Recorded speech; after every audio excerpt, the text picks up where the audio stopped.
ગૃહ મંત્રાલયે બૌદ્ધ ધર્મના સર્વોચ્ચ આધ્યાત્મિક વડા દલાઈ લામાને ઝેડ શ્રેણીની સુરક્ષા આપી છે. મળતી માહિતી અનુસાર આઈબીના ધમકીના અહેવાલના આધારે તેમને આ સુરક્ષા આપવામાં આવી છે. આ ઉન્નત સુરક્ષા વ્યવસ્થા હેઠળ 89 વર્ષીય આધ્યાત્મિક નેતાને કુલ 33 સુરક્ષા કર્મચારીઓ મળશે કે જેમાં તેમના નિવાસ સ્થાન પર તૈનાત શસ્ત્ર સ્ટેટિક ગાર્ડ્સ, 24 કલાક સુરક્ષા પ્રદાન કરતા ખાનગી સુરક્ષા અધિકારીઓ અને શિફ્ટમાં શસ્ત્ર એસ્કોર્ટ પ્રદાન કરનારા કમાન્ડો સામેલ છે. વધુમાં પ્રશિક્ષિત ડ્રાઈવરો અને મોનિટરિંગ કર્મચારીઓ તેમની સલામતીની ખાતરી કરવા માટે દરેક સમયે ફરજ પર રહેશે. તેમને મળેલા 33 સુરક્ષા કર્મચારીઓમાં 10 શસ્ત્ર સ્ટેટિક ગાર્ડનો સમાવેશ થાય છે કે જેઓ તેમના ઘરે રોકાશે. આ ઉપરાંત 6 રાઉન્ડ ધ ક્લોક પીએસઓ, 3 શિફ્ટમાં 12 શસ્ત્ર એસ્કોર્ટ કમાન્ડો, શિફ્ટમાં 2 વોચર્સ અને 3 પ્રશિક્ષિત ડ્રાઈવરો 24 કલાક હાજર રહેશે.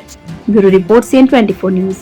હવે જુઓ દેશ દુનિયાની તમામ ખબરો તમારી આંગળીના ટેરવે. ઉઠાવો મોબાઈલ અને ગૂગલ પ્લે સ્ટોર પરથી ડાઉનલોડ કરો અમારી CN24 ન્યૂઝ મોબાઈલ એપ.